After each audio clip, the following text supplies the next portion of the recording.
Welcome to the TCG Compass podcast, presented by Amber Grading, a mostly weekly discussion on trading card games and the people who love them. Hello everyone, I'm your host Daniel, and I'm joined today by my co-host Mark. How's it going, Daniel? It's going pretty well. Today's show, we're going to be talking about Bonafides. Yeah, we're going to talk about our experiences with Magic, our involvement in the communities, and what sort of evolved us from being players into contributors. And it'll really give the audience an opportunity to understand what it is that we have to say and what might be of value.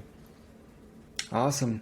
So, Mark, when did you first start playing TCGs? I was introduced to TCGs by you in probably summer of 94-ish, somewhere right around in there. Magic was new, and you had been introduced to this game by your brother, I believe. And we sat down and you showed me how to play, and I was pretty much immediately hooked, right? And it just kind of went from there. We went from being casual players to slowly learning how to get better at the game, playing in some tournaments and things like that. And then for me, I was introduced to the Cube in era somewhere between 2005 and 2007, and it was all over after that. It just everything about my whole involvement with Magic became focused and centered around Cube at that point. Yeah. Awesome, and I know you've played a lot of other TCGs over the years, Star Wars, Anachronism, Lord of the Rings. I know we even played Star Wars Miniatures for a while, which isn't a TCG, but it does have cards. It does have cards associated with it, and yeah, so every game that has cards, I'm interested in trying at least once. And like you mentioned, Star Wars and Lord of the Rings. The Decipher trading card games, every single one of them that they've made over the years, the rules, the structure, the format, the games have always played really, really well. So I gravitated towards Star Wars, obviously, at first in the mid-90s when it came out. I'd been playing Magic for a little bit, and then I was like, oh, it's kind of like Magic, but it's got Jedi, so let's give that a try, right? And so yeah, why not? Yeah, and I really enjoyed that game a lot. And then they did a very similar thing with Lord of the Rings, and they did a good job with that game too. So yeah, I mean, all TCGs of all kinds. I've played the Vampire: The Eternal Struggle, which evolved from Jihad back in the late 90s as well. And so there's just been a boatload of different games that I've tried, and I really enjoy TCGs in general. I think that's Warhammer 40K behind you. I think I see a couple squads. Yeah, more than a couple squads. I do have my painted Warhammer armies back there, and in the rare occasion where we can actually get together to play, it's always fun to play that. So again, yeah, certainly not limited to just TCGs. Yeah, Warhammer and, video games and card games of all kinds. Shoot, I play a lot of poker too, for that matter. It was like, I think that's pretty common. Yeah, in the Magic, especially the pro Magic circuit, I know there's a few pro poker players. Yep. At least when there was a pro Magic Eric circuit. Eric Froelich and David Williams. Those guys are amazing poker players and obviously top level Magic players too. There's actually quite a bit of crossover, like you mentioned, and it's just one of those things where I can shuffle up some cards and I can win, and it's got both the skill and the luck kind of factor involved. It's not a surprise that it appeals to the same types of communities. So, yeah, absolutely. And also, like you said, I tell a lot of people I started playing in 93, sometimes I say 94. I was 8 years old when I started, so it was either really late 93 or really early 94. Can't really remember, but I do remember us getting together every single birthday and playing. I remember there was no camping trip without a deck of Magic cards. It was always... Of course not. It was always, there was some game involved. I don't know if you ever got into Wyvern, but we tried to play that. But the rules were a little weird. So I do remember some game. Wyvern. I do remember some Wyvern cards. I also remember there was before the Lord of the Rings game that was produced by Decipher, there was another Middle Earth card game that was insanely complex, to the point where, I mean, each of us had a couple of decks, and we got together and we were trying to figure out exactly what to do. We had no idea, but the art was cool, so it was worth collecting, right? Yeah, of course. I've got a bunch of cards still, so I don't know what I'm going to do with them. But so, Mark, when did you make the jump from just being a casual player to like a bigger part of the community or an active member of the community? Well, as far as becoming an actual like community contributor, it really started with Cube. And so, like I said, it was somewhere between 2005 and 2007 when Cube was introduced to me. Talked briefly about that in one of the previous episodes, but I noticed after I had started playing that Magic had a lot of content creation for all of the other formats. There were articles, and there were podcasts, and there were streamers, and there was all of these other things that were going on for Standard.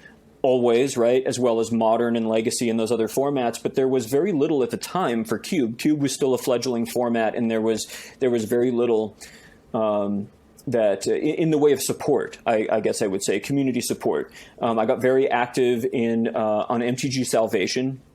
In the Cube subforum there, talking about any and all things Cube related, right, and sort of expressing my opinions and just sort of sharing experiences, right.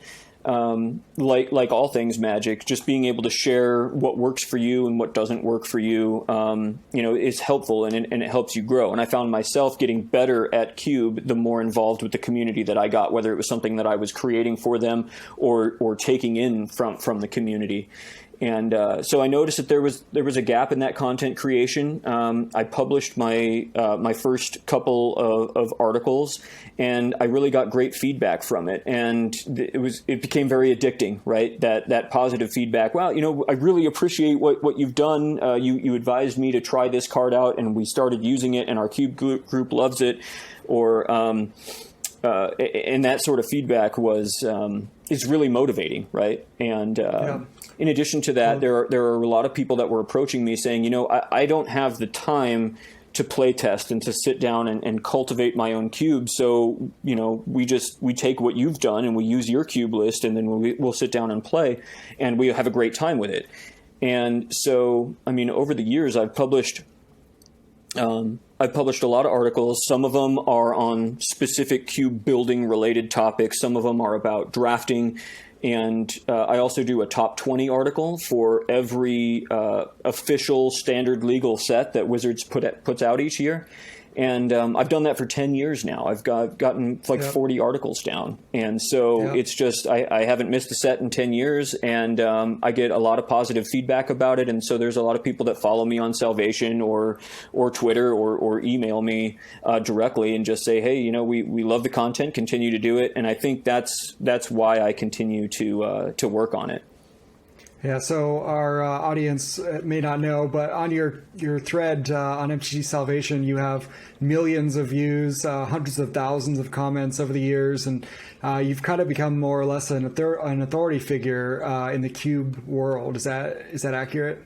So some might consider me to be that. I like to sit down and just kind of share my thoughts and opinions with people. And like I said, the feedback that I receive is just as valuable to me as the feedback that I give out there. And Cube is a living format, and it's just one of those things where I like to be able to share with people the things that have worked out for me and worked out for us. You've drafted and played my Cube more times than we can probably count, right? Well, and my Cube is a copy of your Cube, so yeah, I've drafted it quite a bit. Yeah, and so it's just one of those things, and I solicit feedback from everybody that plays my same list and says, hey, what's working for you, what's not working for you, and that informs the decisions that I make. It's a fun community to be a part of, and a lot of people will kind of look to me just because I do spend all of my free time that is hobby related or a good portion of it, right, directly to cultivating Cube. And not everybody has the time to do that.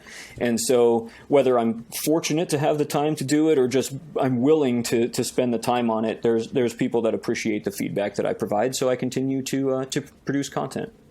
Yeah, and we really appreciate it. I know I do. I'm always checking to see your updates, and I know we have some pretty engrossing conversations about what cards are going in, which ones aren't, and it's always really exciting when a new set comes out with some mechanic that is just going to change everything. It's a living, breathing format, man, and it's one of the great things about it. And but yeah, so that's how I got involved, with the Cube side of the community. But I know that you were huge and active in the judging community, right? And yeah. So can you talk to me a little bit about the transition that you had between being a casual Magic player and deciding to do judge work? Yeah, so in 2012, I was stationed in Hawaii. And just like any other place I'd ever gone, as soon as I got there, I went and found a local game store and a community to become a part of. And it's one of the best parts about Magic is no matter where you are in the world, you can usually find some players. And if you can't, you teach the people nearby, which I did a few times. But we only had one L3 judge in the entire state, and he actually lived on a different island. And what that meant is if we wanted to have a PTQ, we'd either have to fly him over, which would increase the cost of the event, or we just wouldn't have one.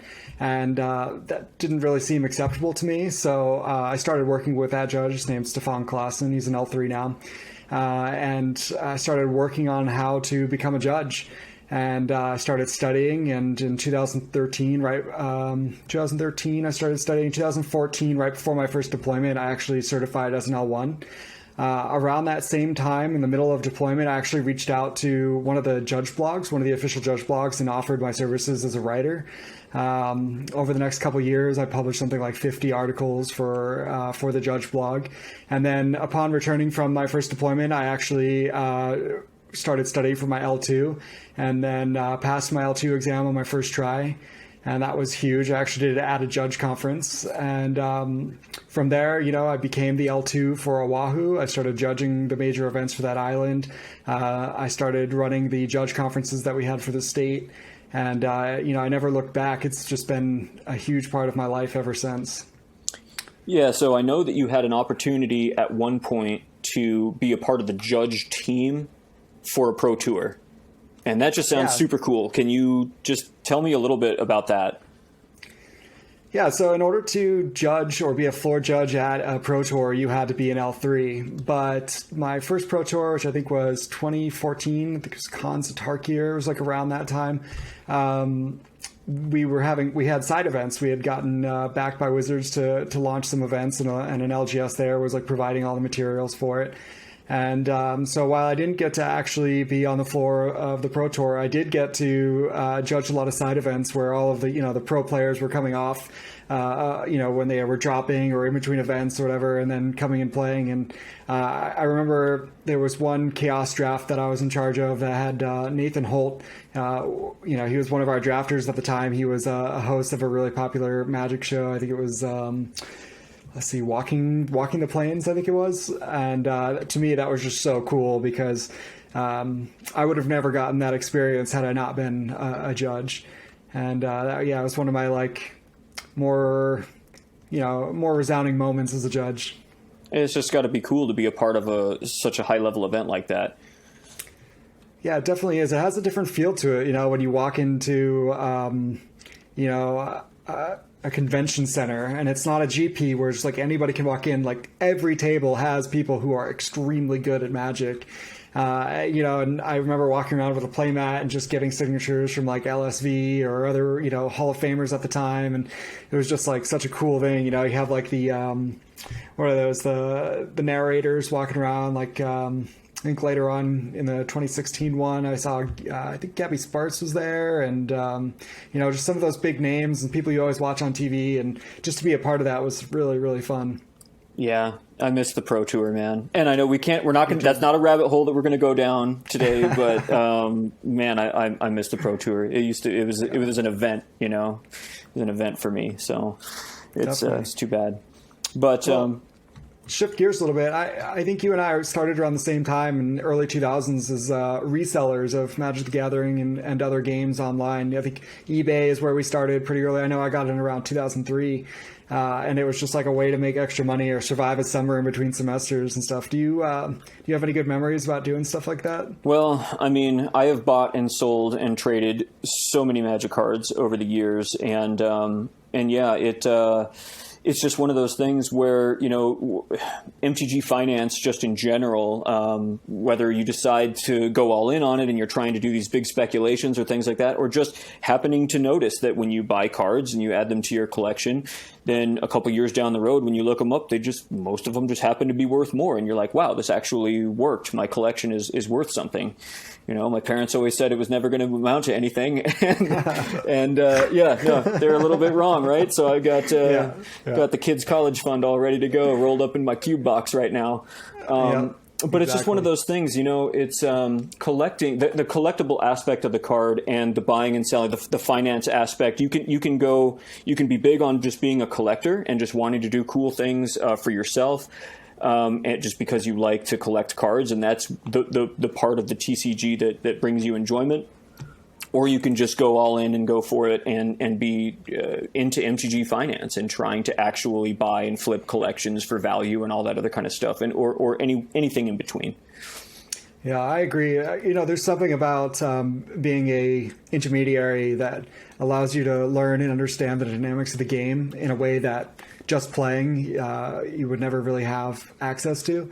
I know for me, it was, seeing trends and values and being like, well, why are these cards worth more now? And then, now we have like a pretty cohesive ecosystem where, we know what's going on with metas of different formats. But back in the day, finding that information, it was there, but, it wasn't as easy to find. But buying and selling cards. Yeah. Buying and selling cards was like a really cool way to see what trends were up and coming and which ones were dying out. Yeah.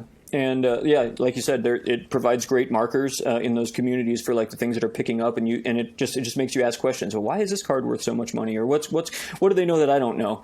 And then I've used some of those things to sort of inform cards that are worth looking at for the cube. We were talking about what it is that that can jump out at you and show those trends. And you can find a card, a relatively newly printed card that's worth a bunch of money, and you're like, well, what makes this card expensive? And you see that people are having success with it in certain formats, and then it might raise some questions on, hey, is this something that I need to be trying out in the cube or whatever? I mean, it all ends up tying back in together. So yeah. I even remember back before I ever sold a single card as a kid, I would look at dual lands and be like, I'm only playing green. Like, why do I care if my land makes red? I don't want this. It's like, this just means that there's more land walk that's going to hit me. Like, why would I want to open up like that? Tropical island, no thanks. Dies to tsunami. That thing just gets wastelanded. Exactly. Yeah, it's good times. Well, I think we're getting to the end of our time here. Was there anything you wanted to throw in? Any last minute thoughts? No, I mean, it's just, you've got a lot of experience with the rules and all of that kind of stuff. And when it comes to both the finance side and from the judging perspective, you've got I like to get your opinion on things. I call you when I need to understand how things work in the game. Be like, this card might be good for my cube, but I don't even know what it does. Can you explain it to me?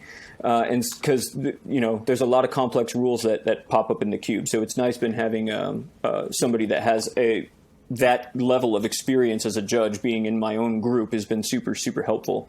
I remember just with, was it Modern Horizons 2, we got that strictly better Wrath of God, and you and I were just going back and forth for like an hour trying to figure out how this card is not strictly better. Like, there's got to be a downfall. And then what we ended up coming down to was that it gets clipped by Inquisition of Kozilek. Inquisition of Kozilek, and that's like it. That's the biggest difference, right? Inquisition of Kozilek. Yeah, absolutely. Yeah.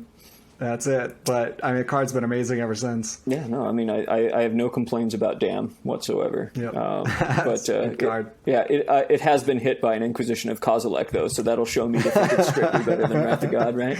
Right. Yep.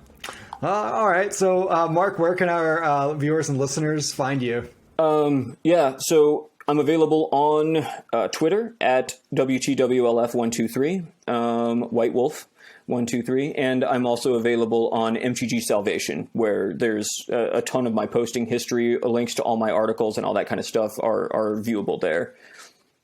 Awesome. And to get in touch with us, you can see the episode description, or you can head over to ambergrading.com/TCG Compass. We'd love to hear from you.